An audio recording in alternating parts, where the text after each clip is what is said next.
Queridos, nós vamos dar continuidade, porque a aula passada nós falamos sobre a importância e a necessidade de que a igreja ela seja relevante, né? Ou seja, que tenha uma influência positiva no seu entorno. Porque uma igreja que ela é plantada em um local e ela não muda aquele local positivamente, essa igreja não está cumprindo o seu papel, que é de sinalizar o reino, não só pelo discurso, mas principalmente pelas obras, né? Por aquilo que ela traz como características do reino. O reino de Deus é constituído, na verdade, não de coisas materiais. Capítulo 14 de Romanos, versículo de número, esqueci, 12? 14? Acho que não, hein? Acho que é 17, né? Vamos ver lá? 17. O reino de Deus não é comida nem bebida, mas justiça, paz e alegria no Espírito Santo. É 14, 17, Fernando? Veja aí, acho que é 14, 17. Oi? Isso mesmo. Olha aí, ó. Essa aqui deve ser 14, 17 de Romanos, né? Mas é bom que essa aí parece que é bem manuseada, né? Então, olha só, aquela lá tá com o ourinho do lado aí. Você tirar esse ourinho aí, Bruno. Qual? Esse ourinho do lado, quer dizer que é novinha. Essa é uma das 35 do Fernando. A minha. Aqui, Fernando. Quando essas páginas assim ficam prateadas, douradas. Sim, eu sei, eu tô brincando. Mas quando tá bem desgastada, surrada, é uma coisa boa, né? Coisa boa que a gente sabe que ela. Eu falei isso com o colega dele, ele falou que eu era louco. Ele falou que minha Bíblia não ouviu, eu vou ficar rabisco. Rabisco não, desse. Um dia o rapaz, que eu tinha uns esboços e eu colocava na Bíblia, aliás, até hoje, tem aqui o esboço, por exemplo, é um esboço assim, não tão padrão. E, rapaz, a Bíblia é a boca de Deus, estou colocando papel dentro da boca de Deus. Esse negócio é doido, né? Capítulo 14 de Romanos, verso 17, Paulo ele vai dizer então que o reino de Deus não é comida, não é bebida, mas justiça, paz e alegria no Espírito Santo. A gente percebe, amados, embora até parece que eu estou entrando em contradição logo no começo aqui, né? Dizendo que o reino de Deus ele precisa ser manifesto através de obras, mas ao mesmo tempo eu estou trazendo um texto que diz que o reino de Deus ele não é constituído de coisas materiais. Por que Paulo traz essa ideia? Porque se a gente não parte do princípio, aliás, dos valores do reino de Deus, o que a gente fizer é filantropia, né? Então a filantropia e a caridade, ela tem um aspecto de que você faz algo por uma obra que você está fazendo para ter um certo mérito, que na verdade o movimento espírita, católico e outras religiões, elas dão ênfase à obra porque eles têm por conceito que as obras vão de alguma maneira beneficiá-los a respeito da salvação. Então o Evangelho ele não lida com essas categorias. O Evangelho parte do princípio que as obras fazem parte, na verdade, de uma natureza. Então o fruto é produzido porque a árvore não pode fazer outra coisa a não ser produzir aquele fruto, porque é um resultado natural dela, né? E diz o texto de Romanos, Efésios, capítulo de número 2, verso 8, 9 e 10, principalmente o 10, né? Então 8 e 9 nós até discutimos, acho que a aula passada, alguma coisa assim, né? Sois salvos pela graça, por meio da fé, isso não vem de vós, nem das obras, para que ninguém se glorie, mas Deus criou as boas obras de antemão, para que nós andássemos nelas. Então as obras não é para ser salvo, as obras na verdade um resultado do salvo, uma produção natural do salvo.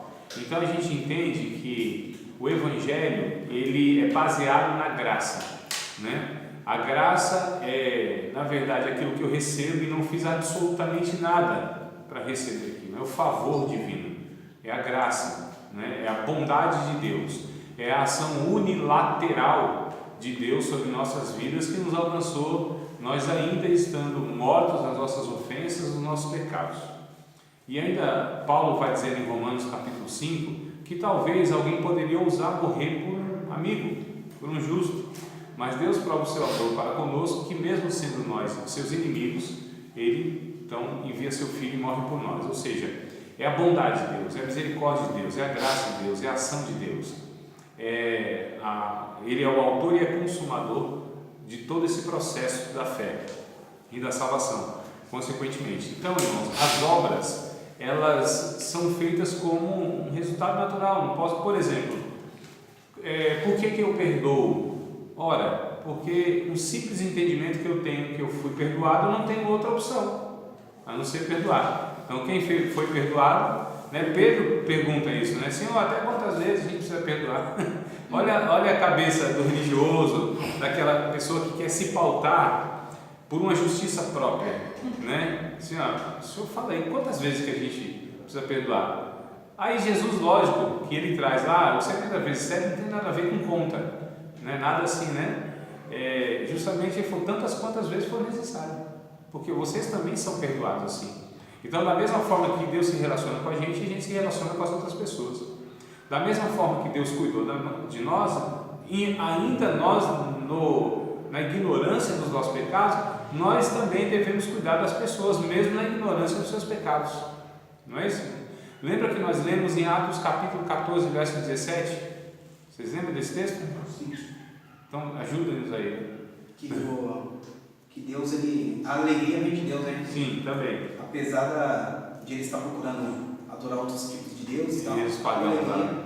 Estou parafraseando, claro. Sim, mas então vamos ler, porque tem uma coisa interessante aí, Gilmar, que a gente precisa guardar na memória, né? Para que desça no coração. Então, a memória é uma dispensa onde a gente deixa lá para descer do coração, né? Então diz que Deus, Paulo falando aos pagãos, 15, 16, 17. isso, fala, capítulo 14, né? 14. 15, 16, 17, aí foi o texto que eu trouxe para vocês, né? Então, Paulo falando aos pagãos, as pessoas que não atribuíam a Deus, né, os mantimentos, a providência, eles tinham como Deus tal que deu a colheita boa, Deus tal que deu a chuva. Então, Paulo vai dizendo, olha, esse Deus é Ele que deu para vocês a providência, o mantimento, encheu a despensa de vocês, inclusive também o coração de vocês. Então Paulo está dizendo, tudo que o ser humano experimenta de bom, alegria, prazer, satisfação, senso do belo, então de onde vem, por exemplo, de a gente apreciar uma arte, achar aquilo, a estética vem de onde? É do próprio Deus, né? Então Paulo está dizendo mais ou menos isso aí para esses pagãos aí. É o que Tiago diz no capítulo 1, verso 17, toda boa dádiva, todo dom perfeito vem de Deus, do Pai das luzes, onde não há mudança nem sombra de variação. Então tudo o que o homem tem de bom, experimenta, pode experienciar de bom, e tudo que o homem faz de bom, mesmo não conhecendo a Deus e nem atribuindo a Deus a glória, mas isso é um empréstimo de Deus, que é a graça comum que nós falamos também, lembra? Esse termo é muito importante, que vocês possam estar guardando e compreendendo. Graça comum. Existe a graça especial e a graça comum. A graça especial é a ação de Deus em direção ao homem para salvá-lo, revelar seu Filho, libertando do pecado, da ignorância e tal. A graça comum é todo o bem que Deus deixou no homem, deixou no ser humano, na humanidade, mesmo após o pecado ter entrado no mundo. Então o pecado, por que gente ruim ainda consegue fazer algumas coisas boas? Por que gente ruim ainda consegue ter algum sentimento bom? Porque Deus deixa, né, alguns resquícios do seu caráter impregnado no ser humano. Porque se Deus não fizesse assim, amados, não chegaria. O dilúvio lá já deu uma demonstração, antes do dilúvio, né? Capítulo 6 de Gênesis, ele já deu uma demonstração o que o pecado podia fazer. Então, o coração, a mente da humanidade era má continuamente, só corrupção, qualquer semelhança é mera coincidência com o Brasil, né? Então, Gênesis capítulo 6 ali já foi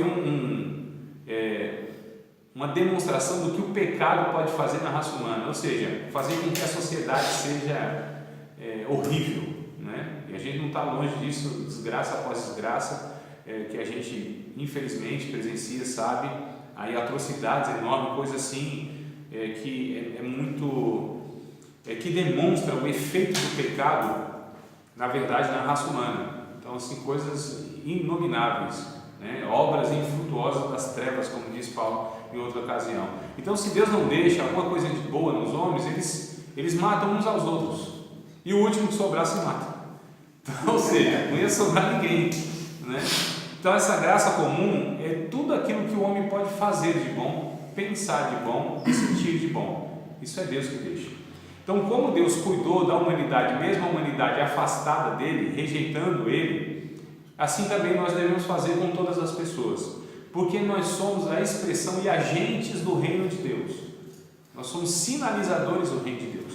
Nós não vamos implantar o reino de Deus.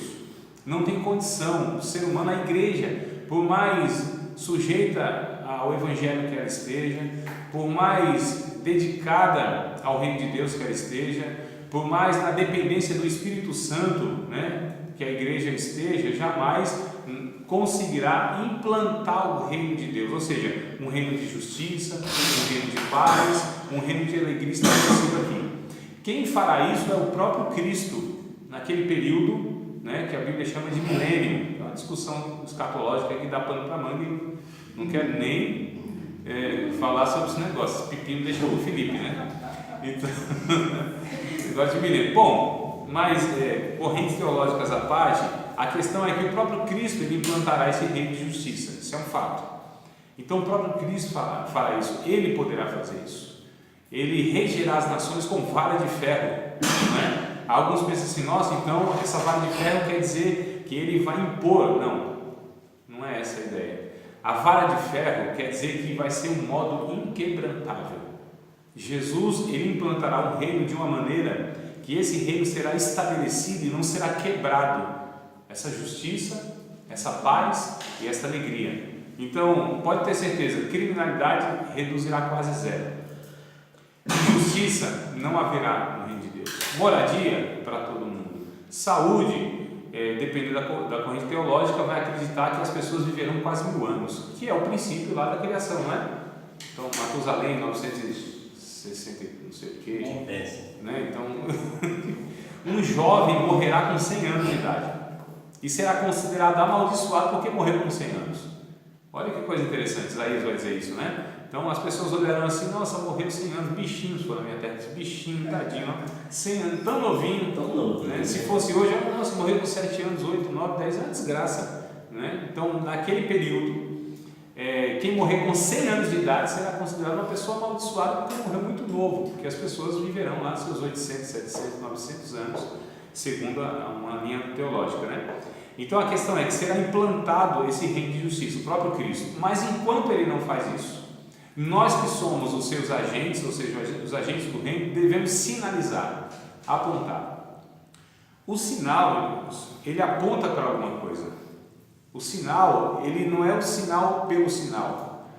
Os milagres, por exemplo, os milagres, infelizmente, nós vivemos num país muito místico, que dá muita ênfase ao mito, que deseja muito o mágico, né? Então é um país mítico, místico e mágico, né? O 3M.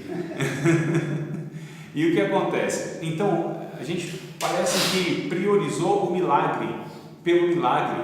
É a fé na fé, né? Então é a fé na fé. É o milagre pelo milagre, como se fosse a evidência da aprovação de Deus e como se fosse o tudo do Evangelho. O milagre, a ação extraordinária de Deus, tem uma finalidade que está em João, o Evangelho de João, capítulo de número 20. Vamos ler o texto? João, capítulo de número 20. Os milagres, eles têm uma finalidade, um objetivo. Capítulo 20, verso 30 de João, né? Evangelho. Toda a ação de Deus tem um propósito definido. Toda a ação de Deus quer levar o ser humano a uma única coisa, que é crer no seu Filho Jesus Cristo. Então o texto diz assim, de João 20, 30. Jesus, pois, operou também, em presença de seus discípulos, muitos outros sinais. Olha que coisa interessante, que não estão escritos nesse livro. Verso 31. Esses, porém, foi escrito para é a finalidade, né? Para que creiais que Jesus Cristo é o Filho de Deus e para que crendo tenhais vida em seu nome. Qual é o objetivo dos milagres, dos sinais, das ações extraordinárias de Deus? Para que as pessoas creiam em Cristo e crendo em Cristo tenham a vida eterna. Então tem um pensamento que é muito interessante. O sábio, olha para cá, ó, coisa interessante, olha para cá. O sábio aponta para a lua e o tolo fica olhando para o dedo do sábio. Né? Os milagres são mais ou menos isso. Os milagres apontam para Cristo e os tolos ficam olhando para o milagre, como se o milagre fosse o mais importante dessa ação de Deus. O milagre é essa via que quer chamar as pessoas, a sua atenção, para mostrar um Cristo, para que elas sejam salvas. Então, na verdade, a evidência é o Cristo, não é o milagre, não é? O que a gente tem que entender é que o milagre tem uma abrangência muito maior. Me veio na memória agora duas passagens muito interessantes, eu acho muito interessante. Marcos, capítulo de número 1. Marcos, capítulo de número 1, Evangelho de Jesus Cristo, segundo escreveu Marcos.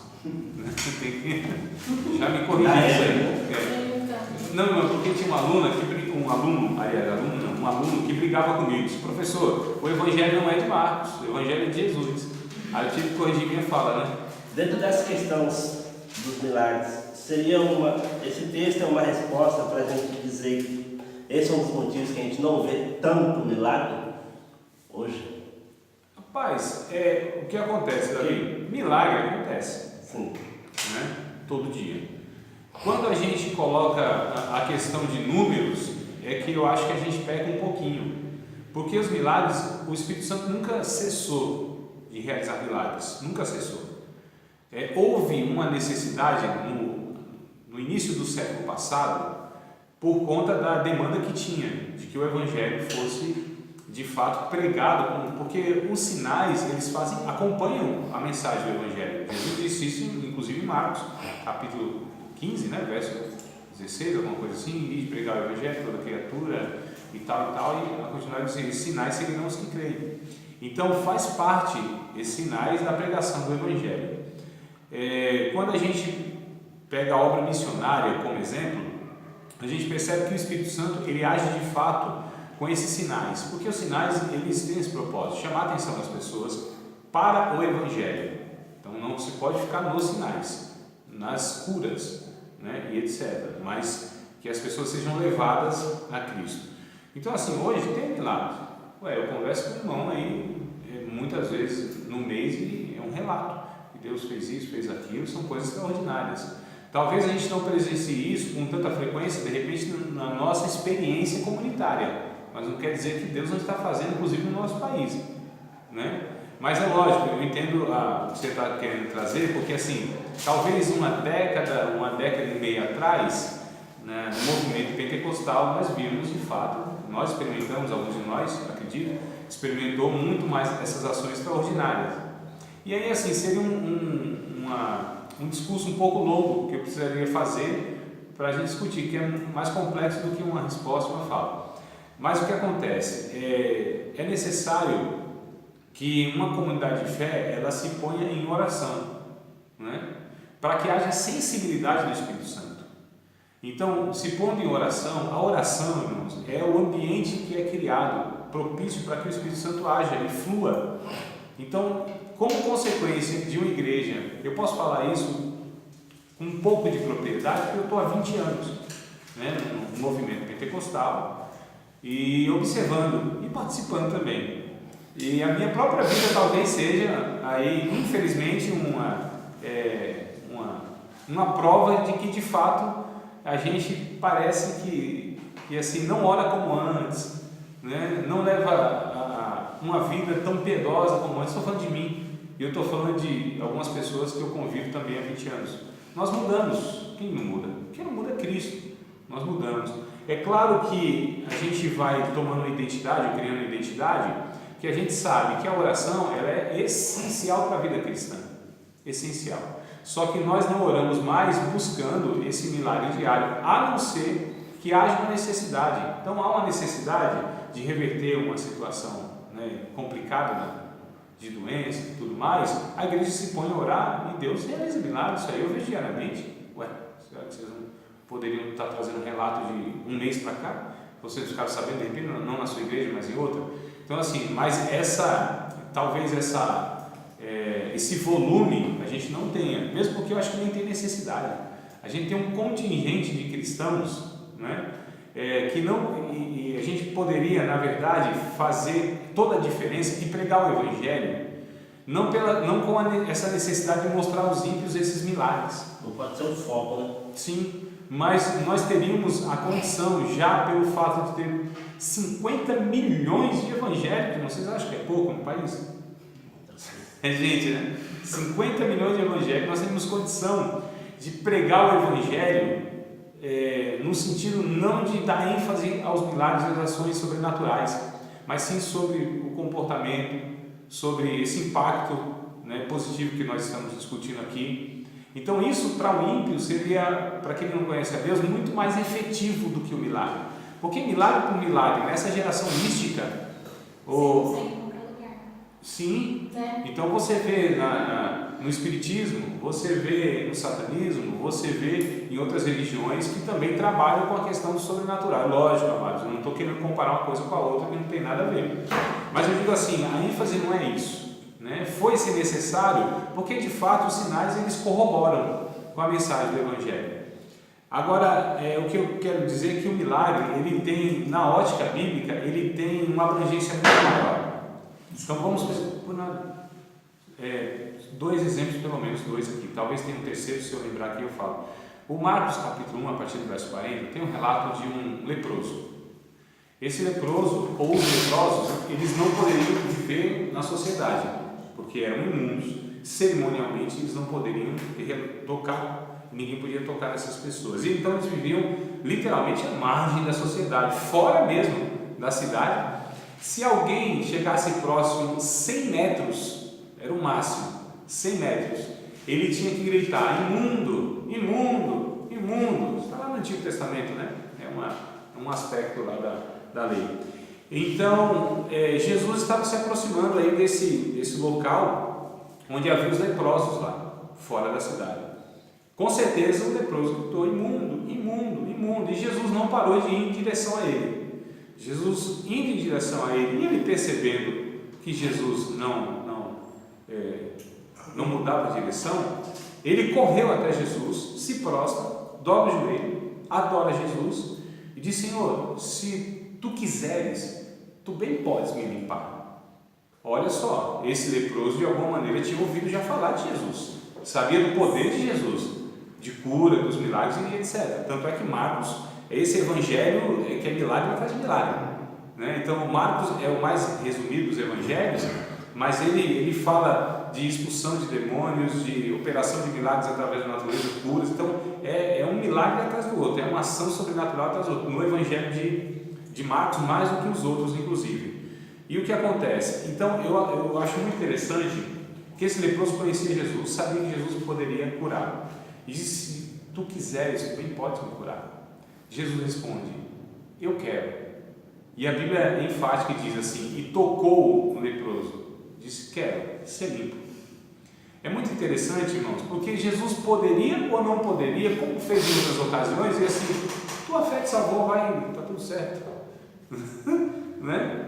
Nem chegando perto dele, nem tocando, mas Jesus faz a questão de tocar nesse leproso, de transmitir calor humano.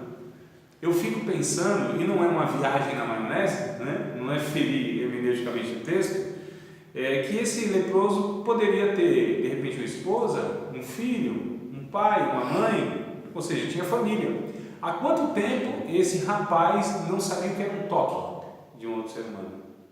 Não sabia o que era uma compaixão e um calor humano. Olha só, amados. Então a gente tende a ver o milagre num aspecto sobrenatural apenas. Mas o milagre, via de regra, tem os seus dois aspectos, o sobrenatural e o natural. E Deus realiza muito mais ações que afetam a nossa vida pela via do natural do que do sobrenatural. Muito mais, é cotidiano natural, só que são ações de Deus. Só que a gente não percebe porque é natural, não é? Mas não quer dizer que não é ação de Deus. E aí, deixa de ser um milagre. A vida é um milagre. A vida é um milagre, né? Quando você vê a fecundação, quando você vê todo aquele processo, nossa, o Eclesiastes capítulo 11 vai dizer assim: rapaz, esse negócio aqui é uma coisa assim extraordinária. O senhor falou isso aí, eu não sei se o senhor já viu o testemunho da bruxa da Cracolândia. Tá no YouTube. que fala, ele relata exatamente isso, que ela era comandante lá na Cracolândia lá e vendia droga e tudo, e um dia ela viu uma moça entrando para evangelização.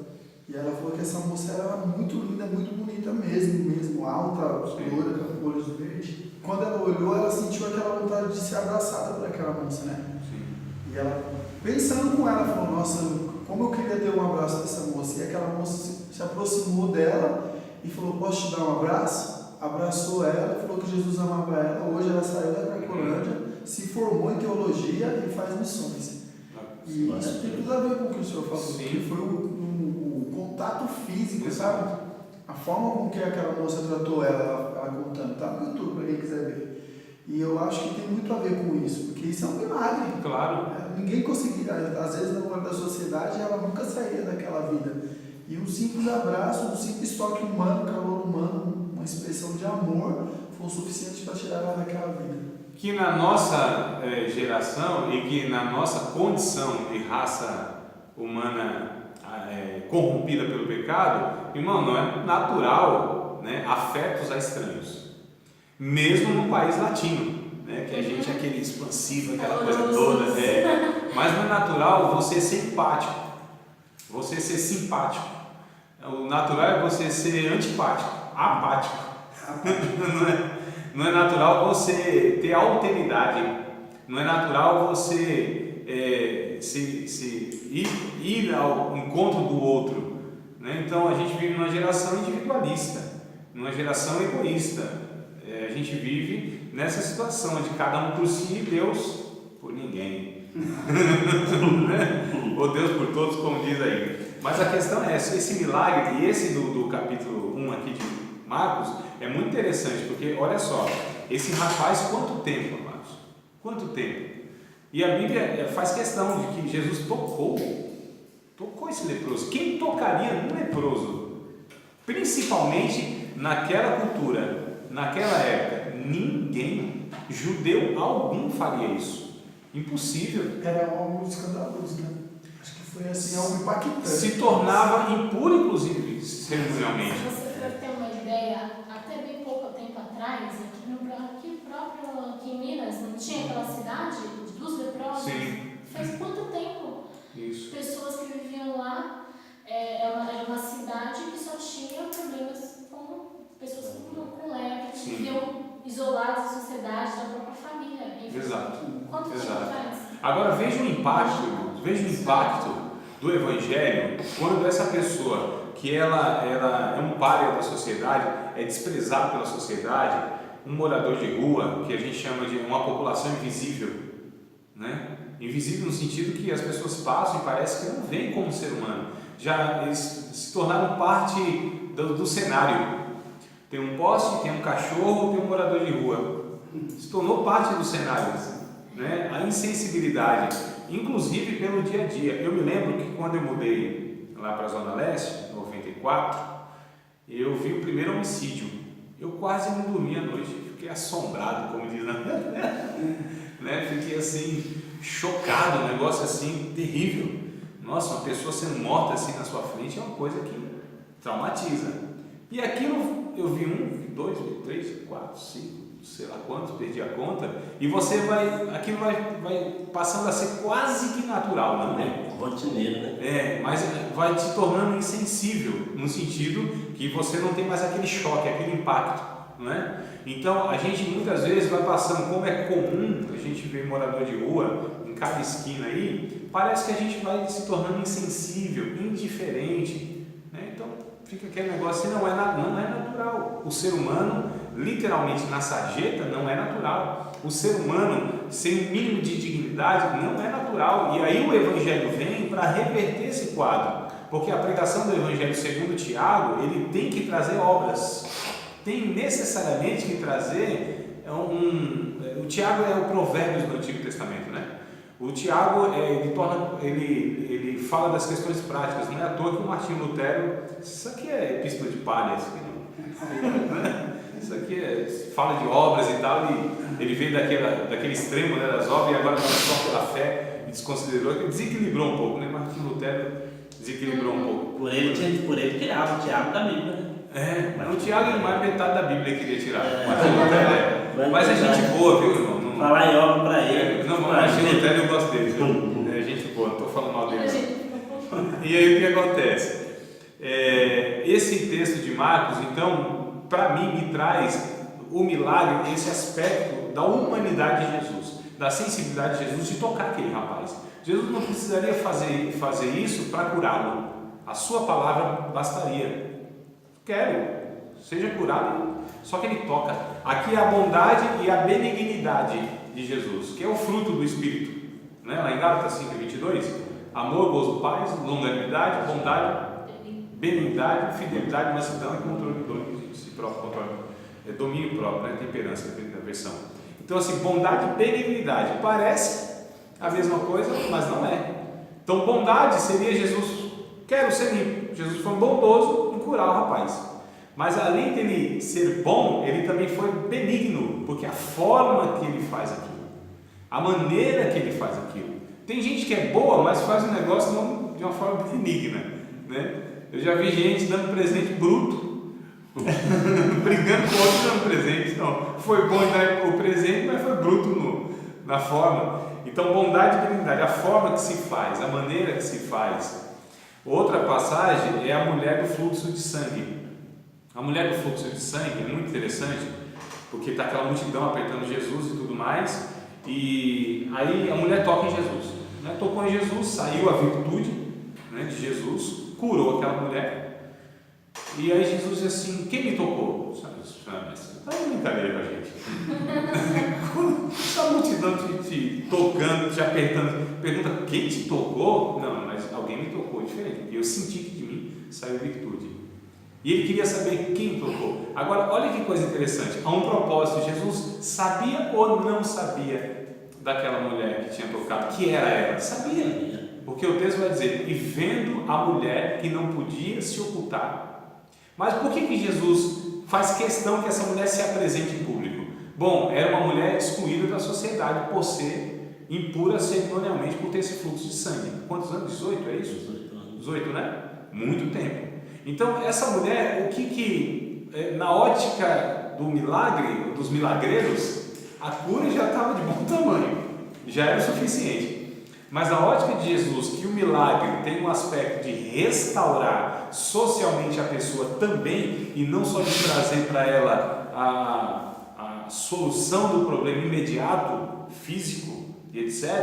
Então, Jesus, ele fez questão de apresentar aquela mulher agora. 12 anos. 12 anos, né? 12, 18, eu acho que é aquela de Lucas 13, né? Encurvada lá e tal.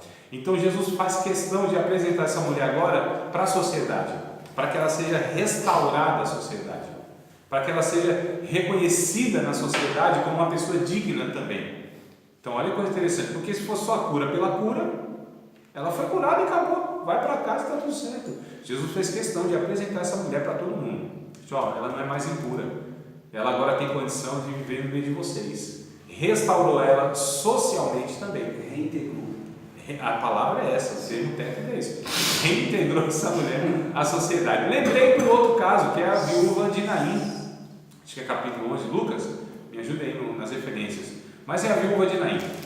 Então a viúva de Naim é outro milagre também que para mim tem um aspecto muito além do extraordinário.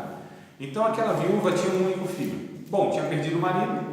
Tinha um filho, o filho com certeza substitui o marido. Naquela cultura, a mulher não tem voz, não tem vez. A mulher sem um homem na casa, ela tinha duas opções, apenas duas opções: mendicância ou prostituição. Não havia naquela cultura uma terceira opção, ou ia para a mendicância ou ia para a prostituição, uma das duas coisas. E a mulher já tinha perdido o marido, mas tinha um filho, agora perdeu o filho. Aquela mulher estava enterrando, indo levar o seu filho para enterrar, ia voltar para a prostituição, ia voltar na realidade para se prostituir, porque como que essa mulher ia comer? Quem que ia sustentar essa mulher? Ou ela ia se prostituir ou ia mendigar, né? No resto da vida. E aí Jesus vai lá e ressuscita o rapaz.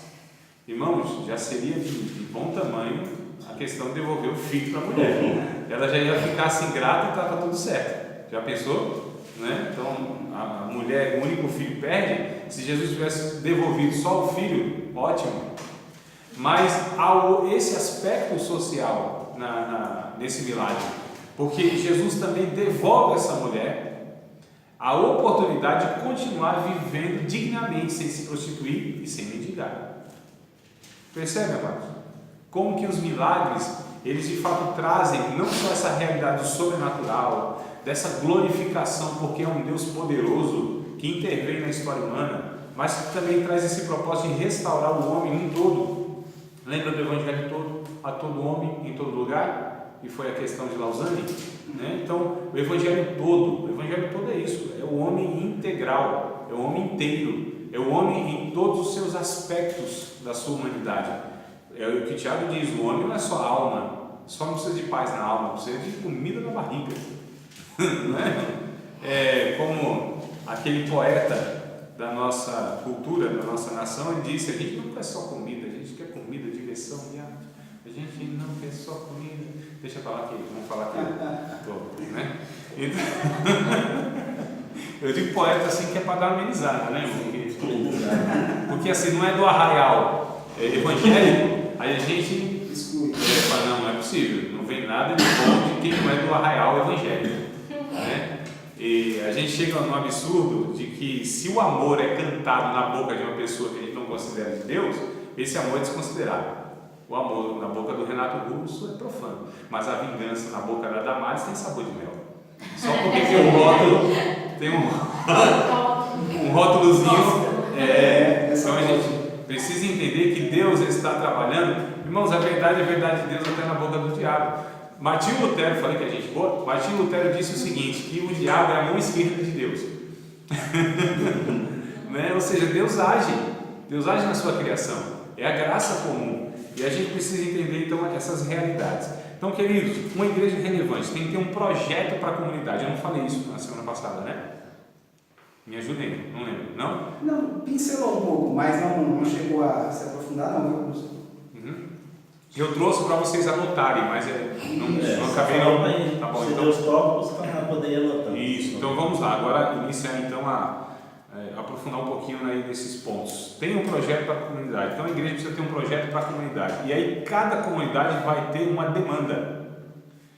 Se nós formos para a nossa zona leste, periferia, existe uma demanda social muito grande nas estruturas, né? Saneamento básico, segurança, escola e etc. Então há uma necessidade muito grande nas periferias dessas estruturas sociais. Mas se você vai no Alphaville, se você vai no Jardins, se você vai no Morumbi, já não são essas demandas, mas existe uma demanda lá. E aí a igreja plantada, por exemplo, nessas regiões mais nobres, ela precisa entender então a sua comunidade, o seu entorno. Não tem necessidade de escola, de segurança, de saúde e tal. Tá bom, mas como que estão as famílias lá? Qual é o índice de divórcio? Violência doméstica. Traição. Traição. Isso, divórcio geralmente, né, vem muito pelo... então, a violência doméstica, a ausência paterna, olha só. Então, violência doméstica. Sim, violência doméstica muito tem também. Então, a infidelidade conjugal no todo, né, a questão da traição e tudo mais. O índice de suicídio, olha só, irmãos.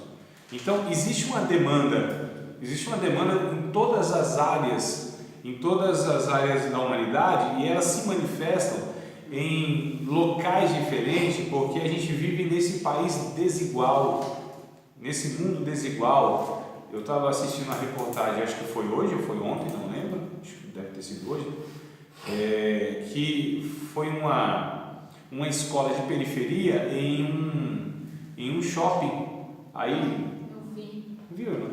Um shopping aí que de fato, eu não lembro ali se era no Morumbi, alguma coisa assim.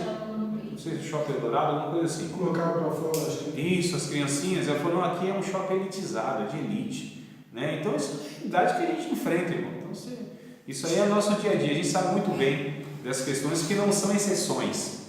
Né? Isso é uma cultura que a gente tem, onde de fato a pessoa é medida pelo que ela tem, não pelo que ela é. Então, é o ser e o ter. Um livro muito interessante do Caio Fábio, que ele escreveu, acho que lá na década de 80, 90, A Crise do Ser e do Ter, né? Caio Fábio, anos 80, anos 90, tá? Anos 80 e 90. Então eu recomendo, sem dúvida, Caio Fábio, um ícone, uma referência mundial, né, do Evangelho. Caio Fábio, na década de 80, foi considerado o maior pensador vivo, olha só, do mundo, irmãos. Na década de 80 já havia John Stott, só para ter a dimensão aí, né, a envergadura do Caio Fábio, aí nas décadas de 80 e 90, trouxe uma contribuição assim extraordinária no mundo evangélico, em todo o mundo. E a gente lamenta por algumas posições dele, e o meu desejo é que ele possa trazer de novo essa contribuição, ele e outros mais aí, né? Então a gente ora por esses homens que foram referência de fato, né? E eu não concordo com algumas posições, mas também não digo que ele é um enviado do outro, não. Eu acho que ele, inclusive, tem infinitamente mais sinceridade no coração do que muitos que estão aí, mas deixa pra lá que não é o caso agora. Eu estava falando do que mesmo? Das demandas, isso. Tá vendo? Você estava usando o exemplo do shopping lá, do T e C. Então as pessoas são medidas pelo que ela tem, né? É carro, é casa, a sua aquisição, o seu poder de compra é o que vai determinar como essa pessoa vai ser tratada. Eu sou aniversário. Então, olha só, infelizmente não é só lá, em outros lugares aí também que a gente percebe, igrejas inclusive, né?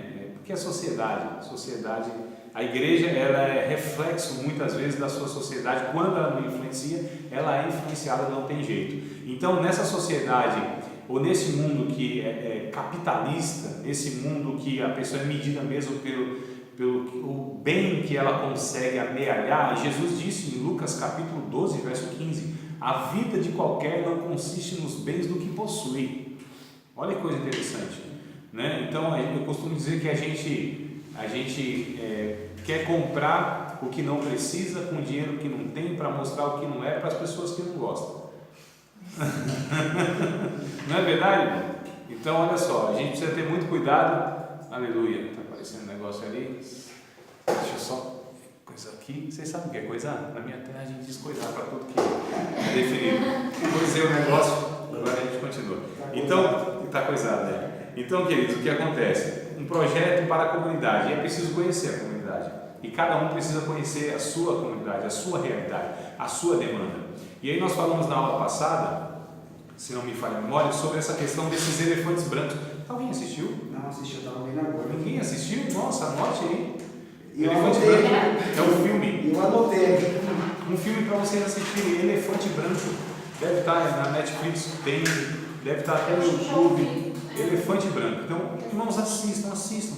Peguem lá um tempinho, lá 1 hora e alguma coisa, assistam, vale muito assistir, vale muito, é muito bom. Então, esses elefantes brancos, que são essas construções, são esses prédios, são esse poder arquitetônico que nós temos, né? Estrutural que nós temos, e eles são ociosos, inúteis para o benefício da sociedade. Eu trouxe na semana passada Celso Garcia, aqueles prédios, não é só Universal não, a gente vê outras denominações lá e tal, né, que não trazem nenhum benefício social no seu entorno. E os profissionais que lá frequentam, né, a mão de obra que a gente tem, tudo isso poderia ser com um pouco de organização, o mínimo de disposição. A gente está com a faca e o queijo na mão, irmãos, né? Não faz por quê? Pela falta do entendimento desse evangelho que tem que trazer, tem que sinalizar o reino de Deus, tem que trazer o reino de Deus nos seus aspectos. Então, olha que coisa interessante, um projeto para a comunidade. Lá na Zona Leste, no extremo da Zona Leste, quase divisa ali com Guarulhos, tinha uma comunidade, tem uma comunidade, né, mas que tinha uma demanda muito grande, que era o seguinte: alguém passava mal, chamava SAMU. O SAMU até chegar lá, morreu, porque o acesso era muito complicado, não se tinha referência, ruas de barro, estreita e tudo muito íngreme. E falava, rapaz, o que a gente vai fazer? Porque o povo está morrendo aqui, não é nem porque não vem, é porque não chega, é porque não consegue ter acesso, né? Você chega à noite numa chuva, você não tem referência, você não consegue entrar nos bequinhos lá para chegar e tal, a ambulância não chega, como vai socorrer? As pessoas identificaram isso, a igreja lá. Está bom, irmãos, vamos arrecadar aqui um dinheiro para a gente comprar uma Kombi. Arrecadaram lá 3 mil e poucos reais. Compraram uma Kombi velha, caindo nos pedaços. Eu que deu 3,5 conto também. Uma Kombizinha lá. O irmão mecânico disse, não, eu vou arrumar esse motor aí. O senhor funileiro disse, não, eu vou dar um talento aí nessa funilaria e tal. E aí tudo bem. 3 irmãos se disponibilizaram para estar voluntariamente disposto para ser motorista. Conheciam bem, né? Todas as... Ah, tá, eu não tinha placa não, de rua, então só quem conhecia mesmo. Eu enfrentei isso aí quando eu trabalhava de entrega. Ainda bem que eu conhecia, que é o Alto Paulistano lá. O Alto Paulistano, vocês sabem, né? Tem lá, não tem placa nas ruas. Então não tem, é só por revelamento. Não é revelação, não, é revelamento. Né? Então à noite você vai, não tem placa, como você acha o lugar? Mas as pessoas conheciam. Então 3 irmãos, eles se colocaram 8 horas por dia. Então 3 irmãos, 24 horas estava lá na ambulância, era só ligar lá. Então fizeram isso aí, tudo bem. Aí foi um irmão pregar lá, e ele, como o acesso era difícil e tal, não tinha referência, ele chegou no pé lá do morro, disse, agora, como que eu vou achar essa igreja? Aí estava passando alguém e falou, você sabe onde é a igreja tal? Eu falei, sei sim. Você vai aqui, ele explicou tão bem, fala do pastor fulano de tal. Eu falei, rapaz, é membro de lá esse irmão? Eu falei, você é membro de lá? Eu falei, não sou crente não, sou evangélico. Mas conhecia, toda a comunidade conhecia aquela igreja. Olha só que coisa interessante, simples, mas que reduziu inclusive a mortalidade lá. Então são medidas simples, é coisa simples. Ninguém está falando de um projeto assim enorme, um negócio que vai exigir milhões. Não, são ações simples, irmãos. Eu acredito em ações simples, pontuais e que nós temos condição de fazer, todos nós. Pode ser uma igreja de 20 membros, de 2 mil membros. É claro que a proporção aumenta, mas todos podemos fazer alguma coisa, porque não é questão de dinheiro, é questão mesmo de conscientização, irmãos. Não é dinheiro. Deus provê o recurso financeiro, porque a obra é dele, é interesse dele. Muitas vezes nós temos dificuldade em questão financeira porque nós estamos chamando de obra de Deus aquilo que Deus não chama da sua obra, né? Então nós queremos às vezes elegir tanta coisa, prédios, fazer tanta coisa, e Deus fala, não, vocês não estão entendendo nada, eu não vou dar recurso para esse projeto de vocês aí não. É igual o irmão disse, pastor, o senhor ora aí pelos meus negócios para Deus prosperar? Ele falou, não, não posso fazer isso não. Deus só me autorizou a orar pelos negócios dele. Pelos teus não dá. Né? Eu passei, eu acho que eu falei para vocês uma experiência dessa, para a gente fazer um trabalho com moradores de rua, moradores de situação de rua, né? Tem uns termos aí corretos, politicamente corretos, e aí a gente não teve que arrecadar um valor. Eu falei para vocês semana passada isso? Não? Irmãos, vocês vão se acostumando, porque assim, eu não lembro se eu falei ou se eu não falei. A minha preocupação é só saber o que eu falo, não onde falo, nem quando falo, isso eu não dou conta mais. E o que acontece? Nós tínhamos um projeto, a gente entregava então alimento, cobertores, roupa e tal, aquilo que se faz aí muito, né? De uma forma emergencial. Não é que isso é que vai resolver a vida, mas é uma emergência. Você tem que manter vivo o cara até ter um projeto para, né, uma coisa mais efetiva. E aí eu fiz uma cotação lá, acho que eram 300 marmitex, deu 1.000 e alguma coisa, R$1.100, alguma coisa assim. Eu falei, pastor, o senhor me autoriza a estar comunicando os irmãos e a gente está arrecadando esse valor? Ele falou, André, tudo bem, eu não vou estar no culto, vou estar viajando, mas está autorizado. Mas eu vou te avisar, o pastor dizendo para mim. Vai ser difícil, hein? Porque era igreja de periferia, o povo tinha 100 e poucos membros e tal. Vai arrecadar-se 1.000 conto num culto, né? Aí ele falou, é difícil, eu já vou te alertando para você não se frustrar. E eu falei, pastor, tudo bem, o senhor me autoriza, ele que eu quero. Tudo bem, então vai lá. Comuniquei os irmãos, o projeto é assim assado, eu preciso, acho que era R$15 na época, marmitex e tal. Arrecadando lá 1.000 conto assim, um único convite. Aí o pastor disse, André, não acredito que você conseguiu o sofrimento aqui, eu preciso arrumar um saco de cimento, 1 metro de areia, isso aqui, a gente comunica os irmãos e o povo não contribui, né?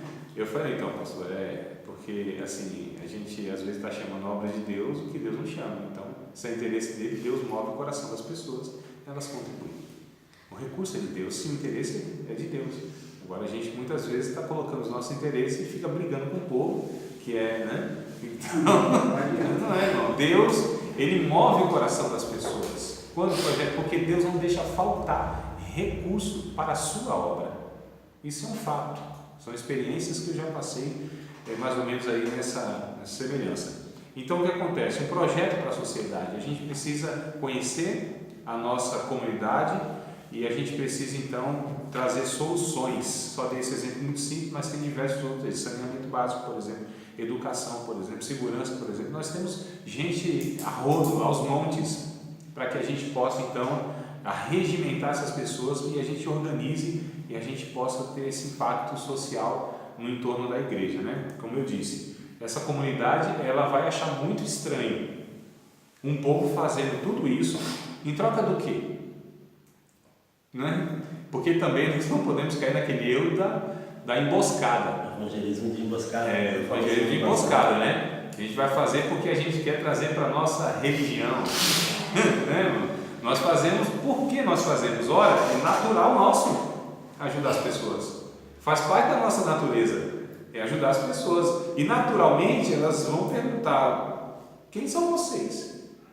Por que vocês estão fazendo isso? Ah, não, aí a gente fala.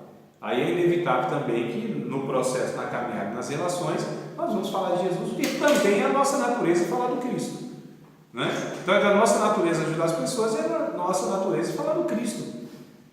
Então não é que você está trocando uma coisa pela outra, não é que você está substituindo uma coisa pela outra, é porque elas caminham juntos.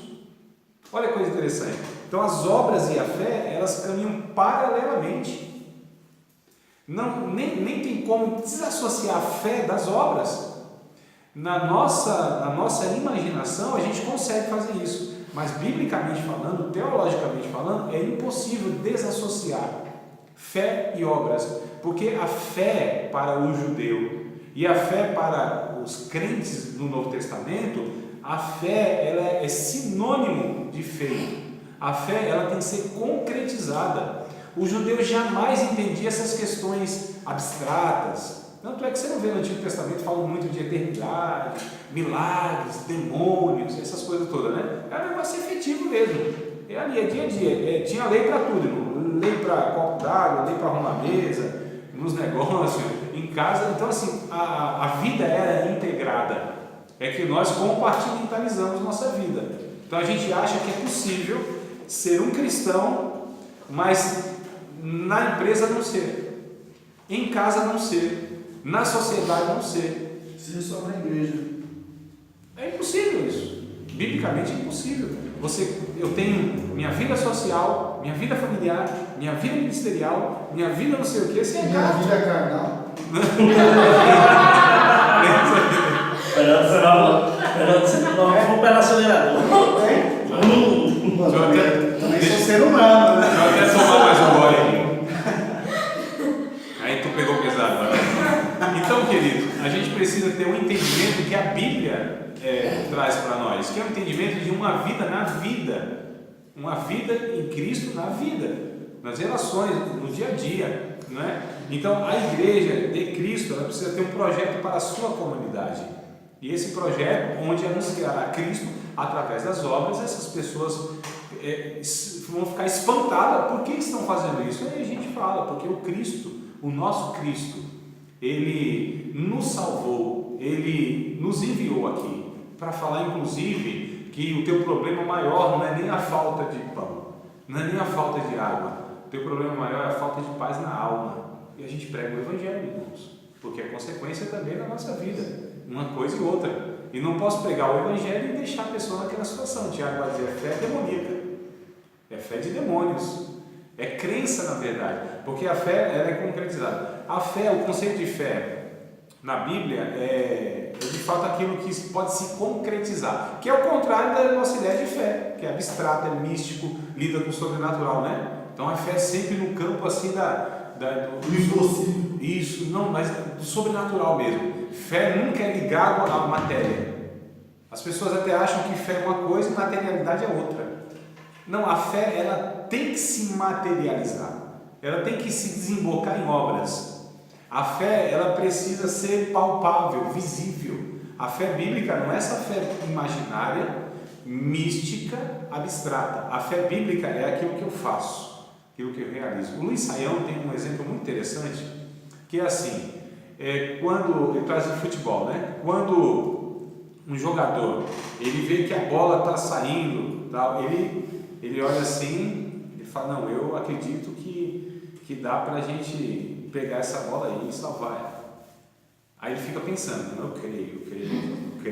Não é isso que ele faz. O que ele faz? Ele corre e se joga na bola, né? Aí ele salvou a bola. Aí o comentarista diz assim, acreditou na jogada. Ele creu na jogada. Porque ele se jogou, ele correu atrás, ele fez. Então o crer não é a questão do esperar sentado, nessa questão do sobrenatural vai agir. Não, nós agimos mediante a uma ordem de Deus. Qual é a ordem de Deus? Vá e pregue o Evangelho. A questão é a ideia do que é pregar o Evangelho, que a gente acha que é só pela oratória, e não é. Então a gente precisa crer, e a crença, vou reformular aqui. A gente precisa crer, e o crer não é só essa crença que a gente fala. Gera uma ação. Sim. E aí toda ação também exige uma explicação, né? Então quando eu ajo, eu tenho que explicar por que eu estou agindo.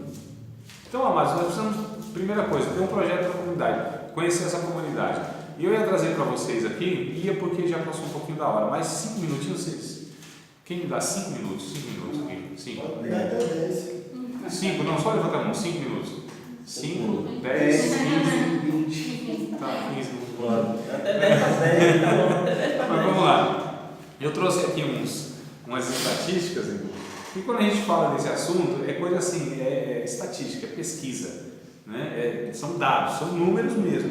Então a gente precisa ter essa ferramenta aí também. Olha só. E aí eu aproveitei e trouxe da Zona Leste lá. Na realidade, mas eu trago aqui também do ABC, tá? Olha que coisa interessante. Bom, eu vou trazer primeiro de São Paulo, né? Estima-se que há pouco mais de 100 mil moradores em condição de rua no Brasil. 100 mil. No mínimo, tá? Lógico que a gente sabe que esses números sempre são para mais. Então, 100 mil moradores de rua em condição de rua no Brasil, né? Depois eu dou as fontes para vocês, tá? Estima-se que aproximadamente 1.800 usuários vivem na Cracolândia. Olha só, Maiara.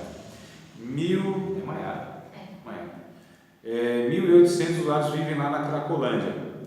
44% fizeram referência a conflitos familiares. Ou seja, por que eles foram parar lá? Problema de família, né? Sim. Perdas, divórcios, violência e abandono. Nós fazemos essa pesquisa, essa sondagem, porque nós queremos tratar a raiz, irmãos. Não é a superficialidade da coisa, é a raiz. Então, olha o projeto para a comunidade familiar. A igreja precisa desse suporte, porque somos nós que damos o valor à família, não é essa sociedade sem Deus, que dia após dia tem desvalorizado a família, banalizado o casamento, não é? Então a gente precisa, na verdade, entender toda essa realidade e a fundo, nas raízes. Não são ações emergenciais, superficiais e momentâneas. A gente vai fazendo isso para socorrer as pessoas, mas em vista em algo que seja mais efetivo, né? Então vamos lá. Há na Zona Leste uma ONG chamada Mulher Viva. Depois vocês pesquisem lá, dá uma googada lá. Mulher Viva. Essa ONG ela foi criada por conta da violência doméstica na Zona Leste. Pasmem, foi descoberto que mais de 85% dessas mulheres que sofriam violência doméstica eram esposas de pastores evangélicos.